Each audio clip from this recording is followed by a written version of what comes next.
ഹരി ഓം. Divine vlogs വിത്ത് ഇന്ദുവിലേക്ക് ഏവർക്കും സ്വാഗതം. എല്ലാവർക്കും എൻ്റെ നമസ്കാരം. വീഡിയോ അപ്ലോഡ് ചെയ്യാൻ കുറച്ച് ലേറ്റായി, നല്ല സുഖമില്ലാതിരിക്കുന്നത് കൊണ്ടാണ്, എല്ലാവരും ക്ഷമിക്കുക. നമ്മൾ ശ്രീലളിതാ സഹസ്രനാമ സ്തോത്രത്തിൻ്റെ 130 ശ്ലോകങ്ങളുടെ സാമാന്യമായ അർത്ഥം കണ്ടു കഴിഞ്ഞു. ഇനി 131 ശ്ലോകം മുതൽ ഒന്ന് നോക്കാം. ഓം ശ്രീ മഹാദേവ്യേ നമഃ. അഷ്ടമൂർത്തിരജാ ജൈത്രീ ലോകയാത്രാ വിധായിനി. അഷ്ടമൂർത്തി അതായത് 8 അംഗങ്ങളുള്ള മൂർത്തിയോടുകൂടിയ ദേവി. എന്താണ് ഈ 8 അംഗങ്ങൾ? മത്സ്യപുരാണത്തിൽ പറയുന്നത് ലക്ഷ്മി, മേധ, ധര, പുഷ്ടി, ഗൗരി, തുഷ്ടി, പ്രഭ, ധൃതി എന്നിവയാണ് 8 ദേവീരൂപങ്ങളെക്കുറിച്ചാണ് പറയുന്നത്. അങ്ങനെയുള്ള 8 അംഗങ്ങളുള്ള മൂർത്തിയോടുകൂടിയ ദേവി അഷ്ടമൂർത്തി. അജാജൈത്രി. അജ എന്ന് വെച്ചാൽ അവിദ്യ, അവിദ്യയെ ജയിക്കുന്ന ദേവി. അവിദ്യയ്ക്ക് ആദിയില്ലാത്തത് കൊണ്ടാണ് അതിനെ അജ എന്ന് പറയുന്നത്. ദേവിയോടടുക്കുന്നവർക്ക് ഈ അവിദ്യയെ മറികടക്കാൻ സാധിക്കുന്നു. അതാണ് അജാജൈത്രി. ലോകയാത്രാവിധായിനി അതായത് ലോകയാത്ര, ലോകഗതിയെ നിയന്ത്രിക്കുന്ന ദേവി. അതാണ് ലോകയാത്രാ വിധായിനി. നമ്മൾ ഭക്തരുടെ ലോകയാത്രയും ദേവി നിയന്ത്രിക്കുന്നു, യാത്ര സുഗമമാക്കുന്നു. അതാണ് അഷ്ടമൂർത്തി രജാജൈത്രി ലോകയാത്രാ വിധായിനി. ഇനി ഏകാകിനി ഭൂമരൂപ നിർദ്വൈത ദ്വൈതവർജിത. ഏകാകിനി, ഏകയായ ദേവി, എന്നെന്നും ഉള്ളത് ദേവി മാത്രമേ ഉള്ളൂ. അതാണ് ഏകാകിനി. ഭൂമരൂപ. ഭൂമരൂപ എന്ന് വെച്ചാൽ അനന്തവസ്തു എന്നർത്ഥം. അനന്തവസ്തുവായ ദേവി, അതാണ് ഭൂമരൂപ. നിർദ്വൈത, ദ്വൈതം ഇല്ലാത്ത ദേവി. ദ്വൈതം എന്നാൽ 2 എന്നുള്ളൊരവസ്ഥ, അതില്ലാതെ 2 എന്നൊന്നില്ലാതെ അദ്വൈത സ്വരൂപിണിയായ ദേവി നിർദ്വൈത. ദ്വൈതവർജിത അതായത് ദ്വൈതത്തിനും അതീതയായ ദേവി, 2 എന്ന അവസ്ഥയ്ക്ക് അതീതയായ ദേവി. അപ്പോൾ ദേവിയെ ഉപാസിക്കുന്ന നമ്മൾ ഭക്തരിലും ദേവി ദ്വൈതഭാവന ഇല്ലാതെയാക്കുന്നു. അപ്പോൾ അങ്ങനെ ഏകാകിനി ഭൂമരൂപ നിർദ്വൈത ദ്വൈതവർജിത.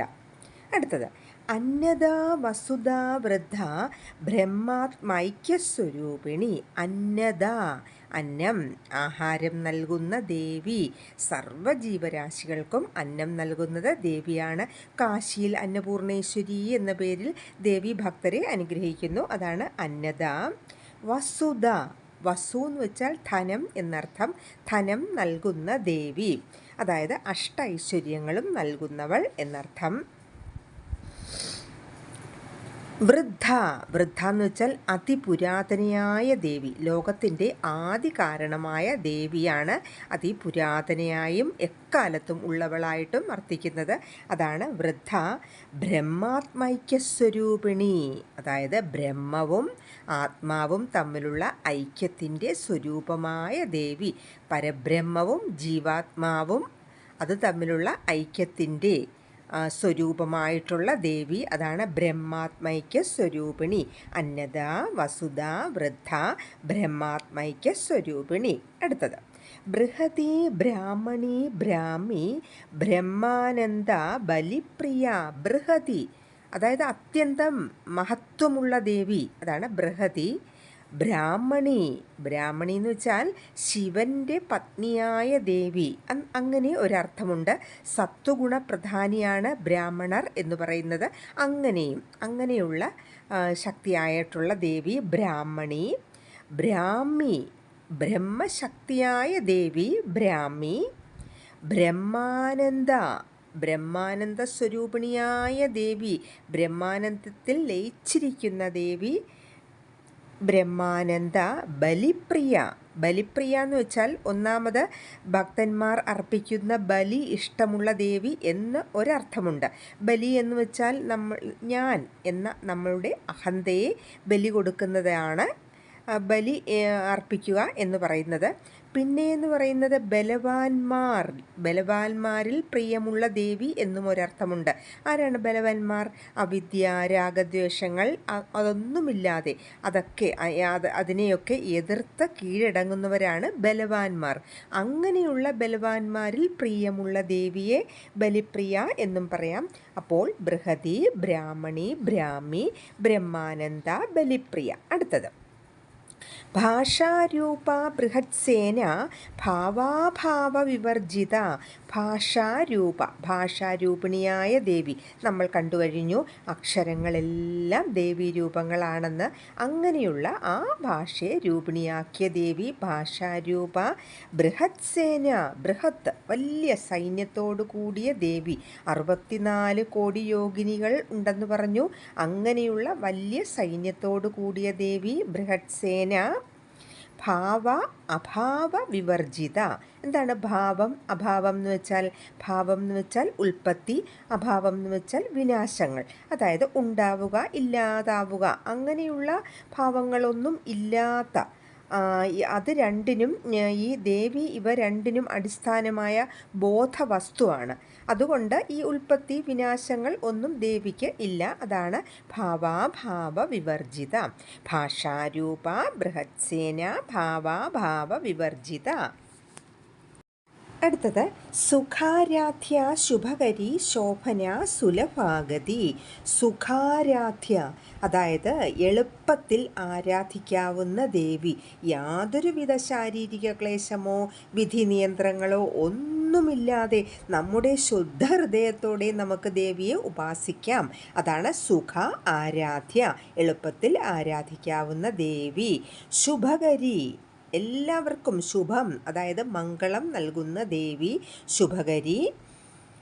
ശോഭന സുലഭാഗതി. ശോഭനവും സുലഭവുമായ മാർഗമാകുന്ന ദേവി. അതായത് ദേവി ശോഭനയാണ്, മുക്തി നൽകുന്നവളാണ്, സുലഭയാണ്, അതായത് സുഖമായി ആരാധിക്കാവുന്നവളാണ്, ഉത്തമഗതിയാണ്, നമ്മുടെ ലക്ഷ്യമാണ്, അനായാസമായ മോക്ഷമാർഗമാണ് ദേവി എന്ന് പറയുന്നത്. അതാണ് ശോഭന സുലഭാഗതി. അപ്പോൾ സുഖാരാധ്യ ശുഭകരി ശോഭന സുലഭാഗതി. അടുത്തത് രാജരാജേശ്വരി രാജ്യദായിനി രാജ്യവല്ലഭ. രാജരാജേശ്വരിയായ ദേവി അതായത് ശിവപത്നിയായ ദേവി. രാജ്യദായിനി അതായത് രാജ്യം നൽകുന്ന ദേവി. അതായത് ഉപാസകർക്ക് ദേവി മോക്ഷ സാമ്രാജ്യം നൽകുന്നു എന്നാണ് പറയുന്നത്. ത്രിമൂർത്തികൾക്ക് അവരുടെ ലോകമായ സത്യലോകം, വൈകുണ്ഠം, കൈലാസം എന്നിവ നൽകുന്നതും ഇന്ദ്രന് സ്വർഗലോകം നൽകുന്നതും ദേവി തന്നെയാണ്. അതാണ് രാജ്യദായിനി. രാജ്യവല്ലഭ ഈ വൈകുണ്ഠം, കൈലാസം തുടങ്ങിയ രാജ്യങ്ങളിൽ പ്രിയമുള്ള ദേവി. അതാണ് രാജ്യവല്ലഭ. രാജരാജേശ്വരി രാജ്യദായിനി രാജ്യവല്ലഭ. ഇനി രാജത്കൃപ രാജപീഠ നിവേശിത നിജാശ്രിത. രാജത്കൃപ അതായത് കാരുണ്യം ചൊരിയുന്ന ദേവി. ഉപാധിയൊന്നുമില്ലാതെ ദേവി കൃപ ചൊരിഞ്ഞുകൊണ്ടേയിരിക്കുന്നു. അതാണ് രാജത്കൃപ.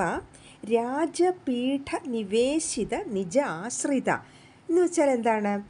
തന്നെ ആശ്രയിക്കുന്നവരെ രാജപീഠത്തിൽ വാഴിക്കുന്ന ദേവി.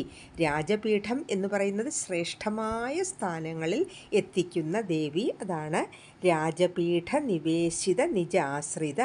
രാജകൃപ രാജപീഠ നിവേശിത നിജാശ്രിത. അടുത്തത് രാജ്യലക്ഷ്മി കോശനാഥ ചതുരംഗബലേശ്വരി. രാജ്യലക്ഷ്മി ഈ രാജ്യത്തിൻ്റെ ഐശ്വര്യമായ ദേവി. അതാണ് രാജ്യലക്ഷ്മി. കോശനാഥ ഇവിടെ കോശം എന്ന് പറയുന്നത് ധനമാണ്. ധനത്തിൻ്റെ അതിദേവതയായ ദേവി കോശനാഥ. ചതുരംഗബലേശ്വരി ചതുരംഗസേനയുടെ ഈശ്വരിയായ ദേവി. ആന, തേര്, കുതിര, കാലാൾ ഇവ ചേർന്ന സേനയാണ് ചതുരംഗപ്പട എന്ന് പറയുന്നത്. അങ്ങനെയുള്ള ചതുരംഗസേനയുടെ ഈശ്വരിയായ ദേവി രാജലക്ഷ്മി, കോശനാഥ, ചതുരംഗബലേശ്വരി. അടുത്തത് സാമ്രാജ്യദായിനി സത്യസന്ധ സാഗരമേഖല.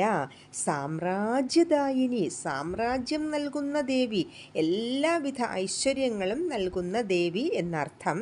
സത്യസന്ധ, സത്യത്തിൽ നിഷ്ഠയുള്ള ദേവി. അതുപോലെ തന്നെ ദേവിയെ ഉപാസിക്കുന്ന നമ്മൾ ഭക്തരും സദാ സത്യസന്ധരായിരിക്കണം എന്ന് പറയുന്നു. സാഗരമേഖല, സാഗരം എന്ന് വെച്ചാൽ സമുദ്രം, മേഖല എന്നാൽ ഇവിടെ അരഞ്ഞാണം, അതാണ് സമുദ്രത്തെ അരഞ്ഞാണായിരിക്കുന്ന ദേവി. സമുദ്രം ഭൂമിക്ക് അരഞ്ഞാൺ പോലെ കിടക്കുന്നു എന്ന് പറയുന്നു. അങ്ങനെയുള്ള ദേവി, അതാണ് സാഗരമേഖല. സാമ്രാജ്യദായിനി സത്യസന്ധ സാഗരമേഖല.